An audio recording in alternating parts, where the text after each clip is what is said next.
वाकिफ है कि तेलंगाना का इलेक्शन अब फाइनल फेज में आ गया है और इस इलेक्शन में जो सबसे बड़ा डिसाइडिंग फैक्टर है वो मुस्लिम वोट। अब जहां तक मेरा ताल्लुक है, मेरी जिंदगी वक्फ है मेरी कम्युनिटी मुसलमानों की। ना मेरा कोई जाति कोई मांग है, ना मैं कोई मेरी जात के लिए ठहरा हुआ। मेरी कौम बहुत गरीब है, बहुत कमजोर है।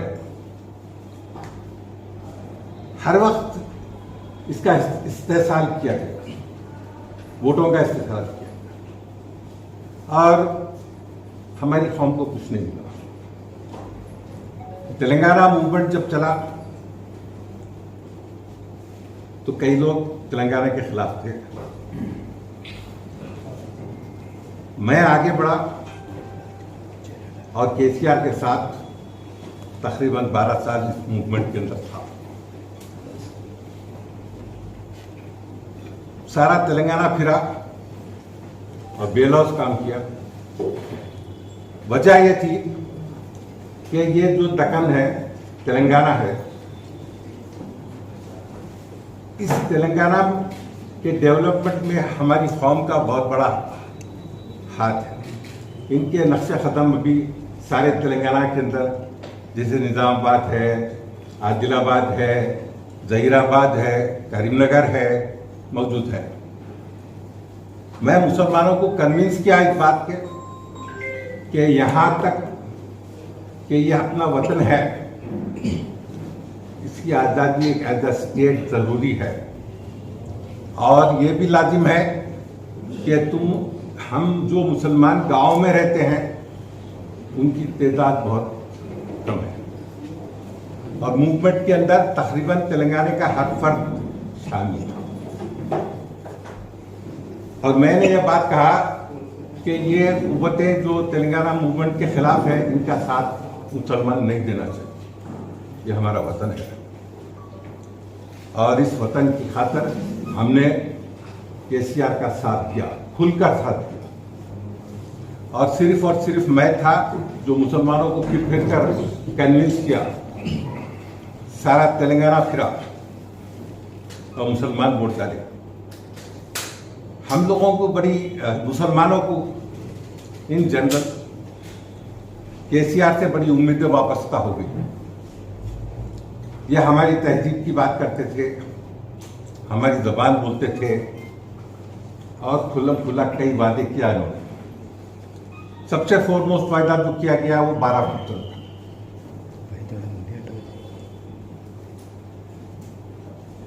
मैं इस बात को बहुत ही स्पेसिफिकली बोलना चाहता हूं कि मुसलमानों के डेवलपमेंट के लिए रिजर्वेशन इंतहाई जरूरी है। इसका सबूत आप देखिए कि कांग्रेस पार्टी ने 4% रिजर्वेशन दिया और आप लोग देख रहे हैं कि तेलंगाना का मुसलमान मुत्तहिद होना शुरू हो गया। और मेरा ये नारा है कि मुसलमान मुत्तहिद हो जाओ। मुसलमानों की खुबत इत्तेहाद में है, इंतशार में नहीं है। और उन खुबतों का साथ दो जो तुम्हारा साथ दे रहे। हमने केसीआर का साथ दिया, मायूसी हुई। कांग्रेस चाहती है कि इस इलेक्शन के अंदर उन्होंने ऐलान किया कई वेलफेयर स्कीम्स का। हम बहैसियत एक कम्युनिटी कांग्रेस से भी अगर कांग्रेस का फायदा होता है वो एक अलग बात है, जिम्नी बात है। फायदा तो पहले हमारी कम्युनिटी का होना चाहिए। Bye way of welfare schemes हमको 10% देना ही चाहिए। हम गरीब हैं, बहुत गरीब हैं। हमारी मांग क्या है? अगर आप 1000 घर दे रहे हैं, 100 घर हमारे गरीबों को दो। अगर ओल्ड एज पेंशन दे रहे हैं 1000 आदमियों को, 100 मुसलमानों को दो। 2,500 रुपये आप दे रहे हैं, बेहतरीन स्कीम है। हमारी औरतों को भी 2,500 दो, 100 में से 10 को दो, 1000 में से 100 को दो। इसके अलावा कोई जाती एजेंडा नहीं है। अब हकीकत इस बात की है कि बहुत हद तक मुसलमान मुत्तहिद हो गया है, और ऐसा लगता है कि मुसलमान वोटिंग पैटर्न भी लार्जली जो है ना उस तरफ जाएगा जहां पर इनको वेलफेयर स्कीम्स की गारंटी हो। अब जो पैटर्न आया है बाहर, कांग्रेस, बीआरएस, बीजेपी, फिर हैदराबाद में मंजिश। जहां तक मंजिश का ताल्लुक है, यकीनन 7 सीटों पर हम उनकी मदद करेंगे, उन्हीं को वोट डालेंगे। हम चाहते हैं कि ज्यादा से ज्यादा मुसलमान रिप्रेजेंटेशन असेंबलीज में, पार्लियामेंट में हो।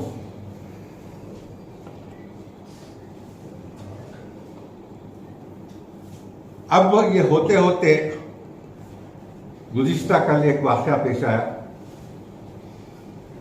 जनाब महमूद अली साहब होम मिनिस्टर हुए रिजर्वेशन से, और इस रिजर्वेशन की वजह से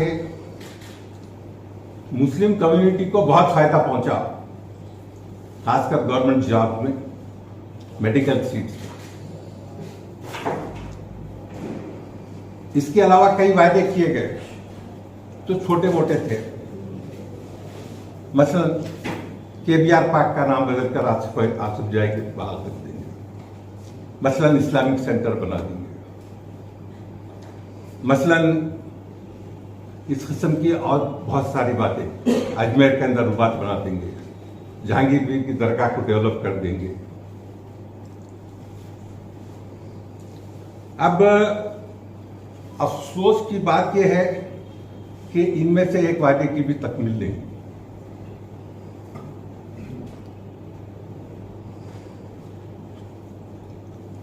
और मुसलमान बहुत मायूस हुए। उसके बरखिलाफ जो चीज हुई, हमारे तकरीबन 40 कॉलेज बंद कर दिए गए। खुद जिस कॉलेज में आप बैठे हैं, इसको भी ताला लगा दिया गया, और मैं मजबूर हुआ कि अदालत से जो रुजू हूं और उसके फैसले के बाद इन इदारों को चालू किया। जहां तक इंजीनियरिंग कॉलेज का ताल्लुक था, सुप्रीम कोर्ट के ऑर्डर से मैं इन कॉलेज को बाकी रखे, न सिर्फ मेरे बल्कि कई शादान ग्रुप और सब कई कॉलेज। अब यह सवाल यह पैदा होता है कि ये इलेक्शन है,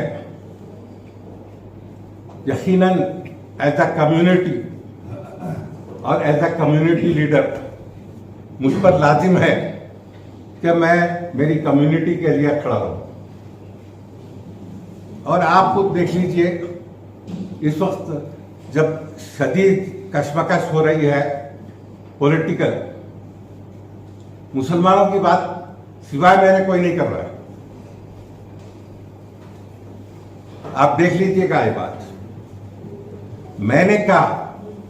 मैंने रेवंत रेड्डी से कहा जब वो मेरे घर आए, मैं बोला ये खाली बकवास से फायदा नहीं है, वादा की गारंटी होना।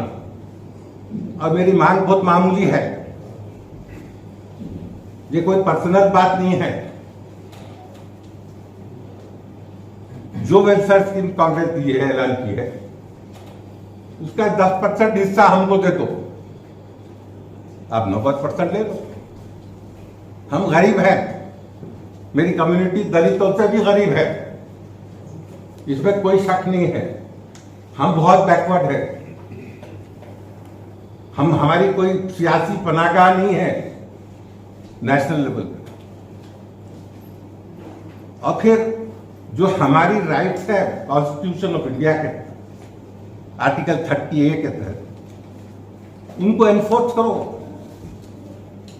ये लाजिम है कि हमारे बच्चे तालीम हासिल करें। अब ये बात चलते चलते आगे बढ़ी। इनसे और इनकी फैमिली से मेरे तकरीबन 50 साल के ताल्लुकात, जो मुझे बहुत अच्छा जानते हैं, मैं इनको बहुत अच्छा जानता हूं।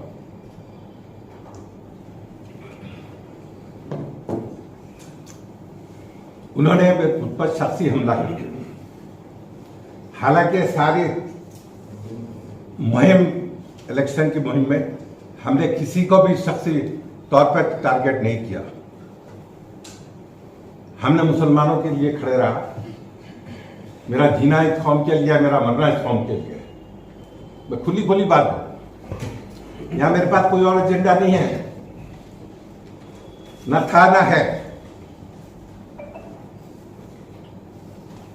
मैं खिदमत करता हूं मेरी कौम की बाय एजुकेशन।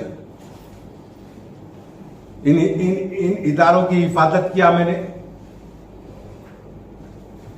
मुमताज कॉलेज, मदरसे आइजा, अनवर। अब यहां पर एक जो इल्जाम बार बार लगाया जाता है वो है वक्फ की जायदाद। अब मेरे दोस्तों, आप लोग जरा गौर से सुने इस बात। तक औकाफ का ताल्लुक है, वक्फ अल्लाह ताला की जायदाद, मुसलमान सिर्फ बेनिफिशियरी है उसका। ये जायदाद अल्लाह ताला की है। इस जायदाद के साथ बेईमानी वही शख्स कर सकता है जिसका अल्लाह ताला से ईमान नहीं है, जो डरता है। थोड़ी सी हिस्ट्री आप लोगों को दे दूं। ये मुमताज कॉलेज मुसलमानों का एक ऐसा इदारा है जो एसेट के हिसाब से सबसे ज्यादा बड़ा है। इसका बैकग्राउंड ये है कि तकरीबन 100-150 साल पहले मुमताज ने इसको कायम किया। आला हज़रत से 20 एकड़ जमीन मंजूर कराई और उस 20 एकड़ जमीन मदरसे आसिफिया को दी गई और वो इदारा चालू हुआ। ये पायनियर था मुमताज मुस्लिम एजुकेशन। इसके बाद 1956-57 में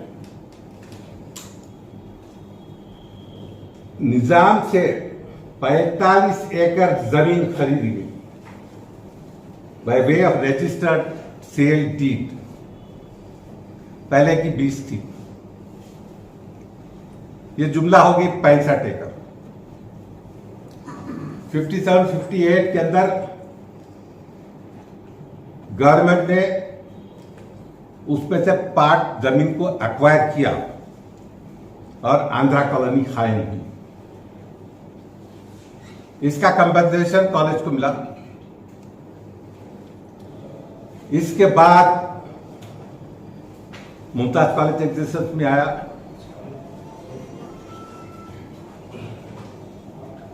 '89-90 के अंदर एक वाकया पेश आया। इसकी जमीन के ऊपर लैंड ग्रैबिंग हुई।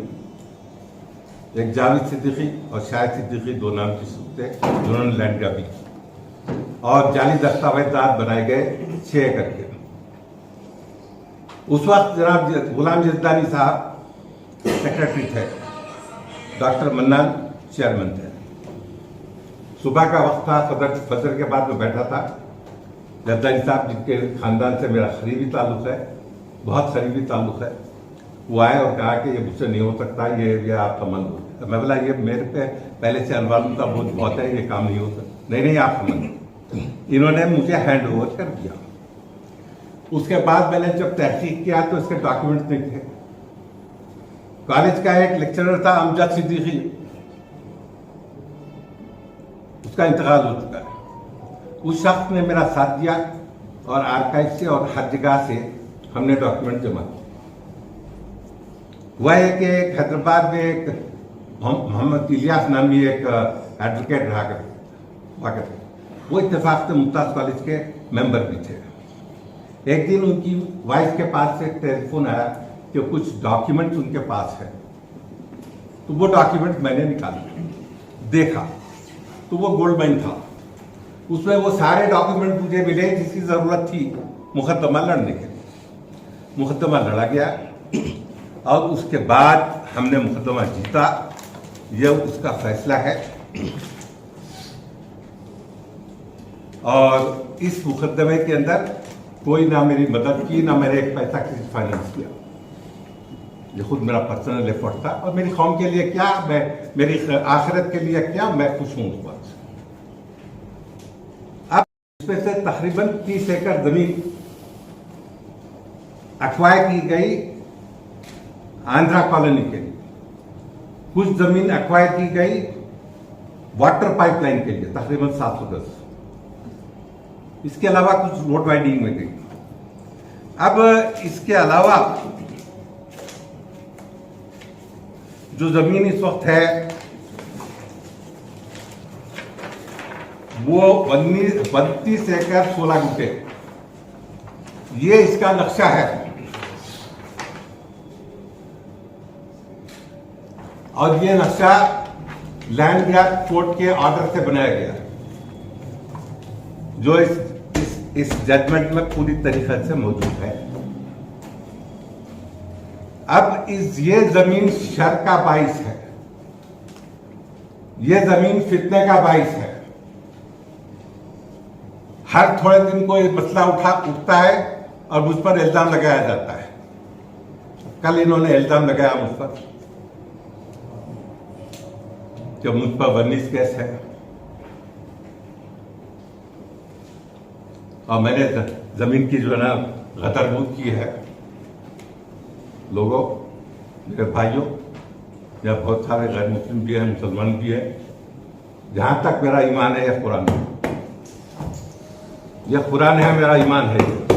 पता नहीं महमूद अली का ईमान क्या है, क्योंकि उसने जो गुफ्तगू की सैयदना उमर के बारे में वो हमारे लिए नाकाबिल कबूल है। यह मेरा ईमान है। मैं अल्लाह को हाजिर जान के बोलता हूं, 1 इंच जमीन का मैंने गदरबूद नहीं किया। ला इलाहा इल्लल्लाह मुहम्मद रसूलुल्लाह। अगर मैं किया हूं तो अल्लाह के पास जवाबदेह है। अगर मुझ पर इल्जाम लगा रहा है तो यह काजिब, यह कज़्ज़ाब, लानत है इस पे, लानतुल्लाह अल काज़िबीन जैसा कुरान कहता है।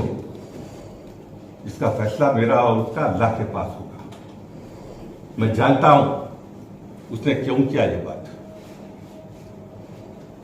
जीआरएस पार्टी को इस बात का यकीन हो चुका कि मुस्लिम वोट मिलने वाला नहीं है और मैं कहता हूं नहीं मिलने वाला है। नहीं, मैं कहता हूं नहीं मिलने वाला है। मेजॉरिटी वोट कांग्रेस जाएगा, जाना ही चाहिए। कांग्रेस ने हमको 12% दिया रिजर्वेशन, आप 4% दिया रिजर्वेशन, आपने 12 का वायदा किया, 1 भी नहीं दिया। किसको देना चाहिए मुसलमान? आप हजरात बोलो, ये नेचुरल है। अब रेवंत रेड्डी ने मुझे घर पर आया, मिला, उसने वादा किया कि मैं जो भी वेलफेयर स्कीम है उसमें से मैं 10% बराबर मुसलमानों को ट्रांसपेरेंट तरीके से दे दूंगा। मेरे लिए काफी है, मेरी कौम के लिए काफी है, उसकी गुर्बत के लिए काफी है। सिर्फ और सिर्फ इसलिए कि मैं उठ खड़ा रहा मेरी कौम की खातिर तो मुझे जात पर हमला, एलफेयर, ये इसका महमूद अली का खून है जो पुकार रहा है।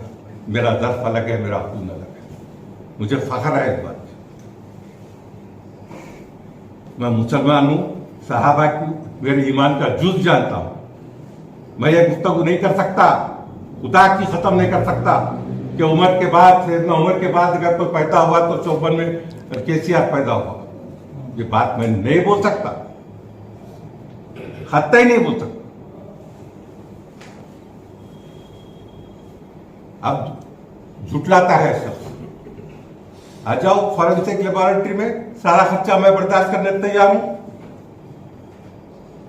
दोस्तों, मैं इस झगड़े को पर्सनल बनाना नहीं चाहता, फायदा नहीं है। अगर मैं बहुत कुछ बोल सकता हूं, मैं नहीं बोलना चाहता। मेरा दर्द फौल है, मैं कमजोरी की तरफ जाना नहीं चाहता।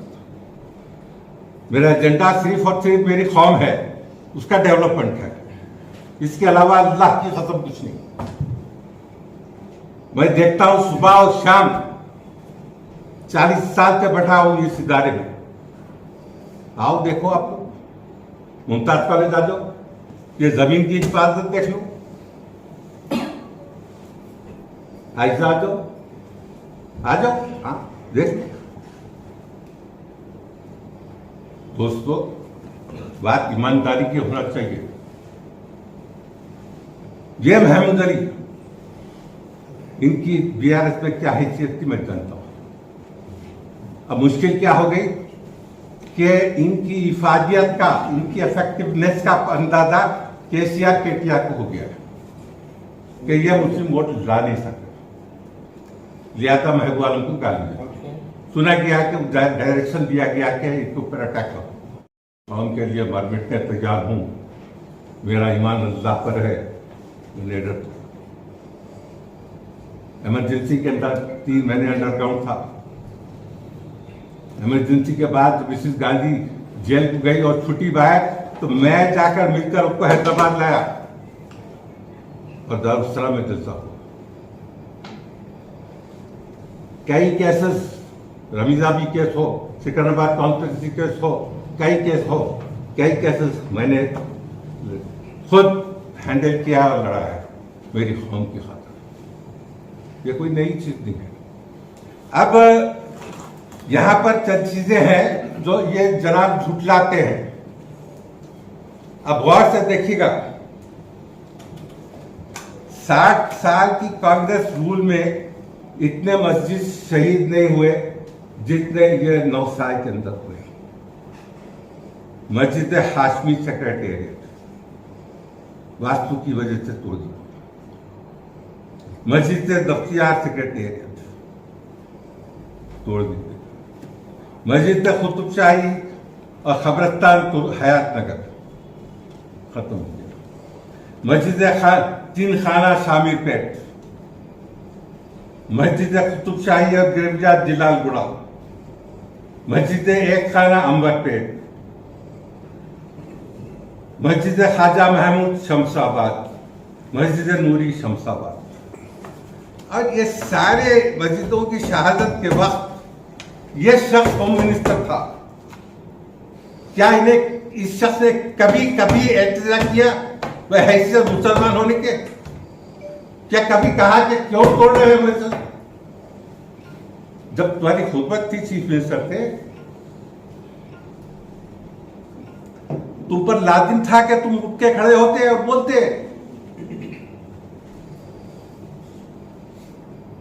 अब जो पैटर्न सामने आया है, आप गौर से देखिएगा। उस्मानिया हॉस्पिटल है, तोड़ दो। एरम मंजिल है, तोड़ दो। तिब्बी कॉलेज है, तोड़ दो। मैटरनिटी हॉस्पिटल है औरतों का, तोड़ दो।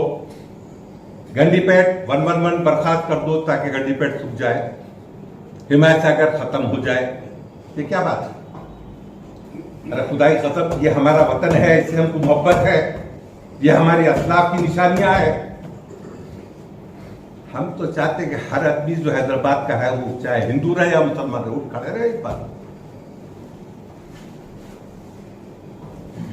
उस्मानिया हॉस्पिटल टूटेगा, हाईकोर्ट में एफिडेविट भी डाल दिया गया है कि नाकाबिले रिपेयर है, वापस बनेगा। उस्मानिया यूनिवर्सिटी से उर्दू डिपार्टमेंट खत्म हो गया, सड़कों पे से उर्दू के बोर्ड खत्म हो गए। हाँ? और ये मसाइल अगर मैं उठाऊं बहैसियत एक सिटीजन होने के नाते, बहैसियत एक फर्द उस कौम का जो गरीब है और मायूस है, वो कौम जो बिल्कुल बिल्कुल मुफलिस है, अगर मैं मसला उठाऊं तो मैं ये फेस करता हूं।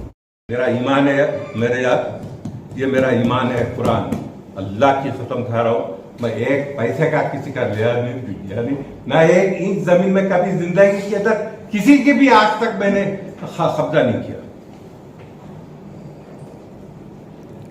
हाँ, इनकी हिफाजत किया है, मेरी आखिरत का सौदा है, किया है, पक्का किया है। ये महमूद अली से पूछो कि इसका कंट्रीब्यूशन क्या है मुसलमान कौम को, पूछो।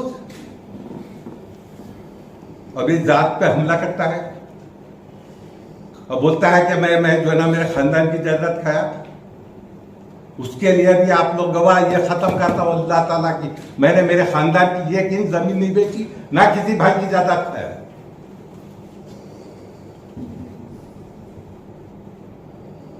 इन मुंतजिरों इस शख्स ने जब कहा है कि 25 तारीख को ये सब रिकॉर्ड लाएगा, आप सबसे वायदा है यकीनन इस शख्स को मैं डिफामेशन फाइल करूंगा, छूटेगा सवाल नहीं। और जहां तक मेरी कौम है, मैं फिर एक बार कहता हूं कि क्यों डालना चाहिए उनको, उस पार्टी को जो हमारी मस्जिदों को तोड़ दे? क्यों डालना चाहिए उस पार्टी को जो जिसने वायदे किए और एक भी वायदा पूरा नहीं किया? क्यों नहीं डालना चाहिए उस पार्टी को जो जिसने हमको 4% दिया? बोलो, आप लोग इंसाफ करो, एज अ ह्यूमन बीइंग बोलो।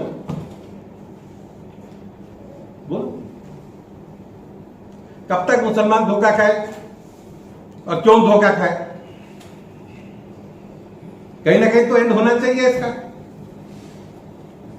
कोई एक शख्स उठकर पूछ रहा है कि मुसलमानों का हक क्या है इन वेलफेयर स्कीम से, मैं खामोश बैठ जाता हूं, बता दो। और मैं खड़े रह के पूछ रहा हूं तो इतना गुस्सा मुझ पर? यकीनन मुसलमान इस वक्त मुत्तहिद हो रहा है। मेरी अपील है मुसलमानों से, चाहे वो तेलंगाना के किसी गांव में हो, मुत्तहिद हो जाओ और अपने हक के लिए खड़े रहो। जो पार्टी तुमको देने का वादा करती है, यकीनन उसको पावर में लो। कांग्रेस वाहिद पार्टी है जो बीजेपी के खिलाफ खड़े रहती है।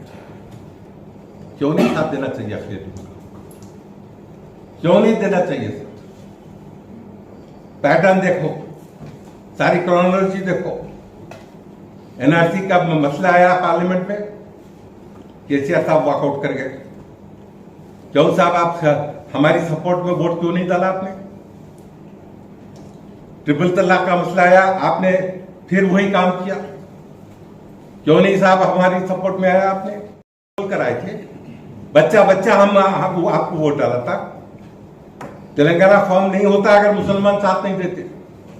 हमने खुलकर साथ दिया, आपने वादा किया, हमने आपको गले से लगाया। आज किस बात की रंजिश है आपको? किस बात की? अगर आप वादे पूरे करते, इनमें से 50% भी करते, यकीन मानो मुसलमान आज इनके साथ खड़े रहते।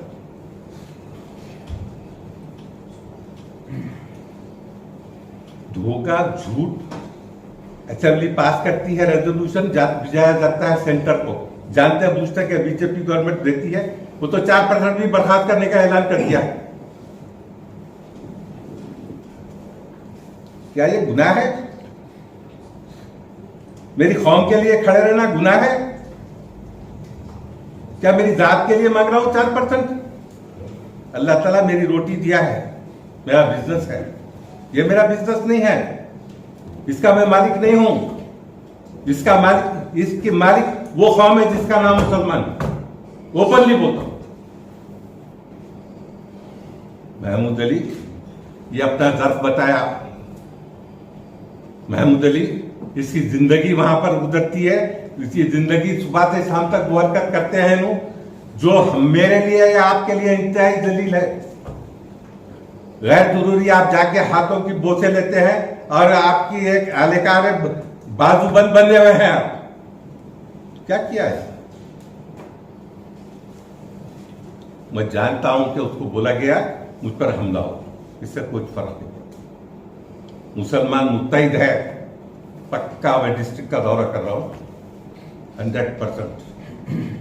चाहे मेरी जान चला जाए, इस मामले में बराबर करूंगा। मेरी कौम का मसला मैंने देखा है, 40 वर्ष इस कॉलेज में बैठकर देखा है। गुर्बत मेरी कौम की, 100 रुपये को गरीब औरतें, बेवा बच्चे आते हैं, वो इनका मददगार नहीं सिवाय अल्लाह ताला। आपने वादा किया था 12% का खुला, नहीं दिया 12%, 5 देना था, अरे 3 देना था, 2 देना था, 1 देना था। उस रास्ते को अपनाना था जो राजशेखर रेड्डी ने अपनाया, क्यों नहीं? बोलो तुमने अपनाया। ये बाकी के तो बहुत फजूल चीजें हैं, गुरुबात बनाए ना बनाए, जहांगीरपुर डेवलप हो ना, ये मामूली बात है। ये मसाजिद, हैदराबाद उस्मान यूनिवर्सिटी को उर्दू गए, डिपार्टमेंट की बर्खास्त, भर्ती नहीं करते। हमारे असलाफ की बिल्डिंगों को एक दूसरे के बात तोड़ने की आपने मुहिम चलाते। पहले उठाया राम मंदिर का पीछा, अदालत में गई बात। अब उठाया उस्मानिया हॉस्पिटल का पीछा, वो भी अदालत में है। बोलो क्या गलती है? क्या मुसलमानों के लिए उठ खड़े रहना गुनाह है? क्या जुर्म है? कई हिंदू भाई हमारा साथ देते हैं, बगैर उनके इस मुल्क में हमारा रहना मुमकिन नहीं है। हमारा साथ दिया उन्होंने, इंतहाई क्रिटिकल स्टेजेस में साथ दिया हिंदुओं, कई हिंदुओं ने हमारा, और देते हैं। मेरे भाई, झूठ महमूद अली की झूठ है, ये कज़्ज़ाब है, और इसकी जिंदगी सारी इमाम जामिन बनना और बोसा लेने पर। अब गौर से देखो क्या किया जा रहा मुसलमानों के साथ। वक्फ बोर्ड, एक आप ऐसे शख्स को चुने जिसका ताल्लुक तेलंगाना मूवमेंट से भी नहीं था, जिसको पढ़ना लिखना नहीं आता था, वक्फ बोर्ड पे लाकर बैठा दिया आपने। क्या मुसलमानों की जिल्लत नहीं है? क्यों मुस्लिम कौम के अंदर कोई रिटायर्ड जजेस या रिटायर्ड ऑफिसर नहीं थे? क्यों मुसलमानों को जलील किया? क्यों किया गया? ये जिल्लत नहीं है? बताओ क्या असर हो गया है? 70,000 एकड़ जमीन जो इस स्टेट के मुसलमानों की गुर्बत के लिए मोर देन इनफ, क्या असर? जो आदमी पढ़ नहीं सकता, जो आदमी लिख नहीं सकता, वो आदमी कैसे वक्फ बोर्ड चलाएगा? बोल, आप लोग तक क्या करो।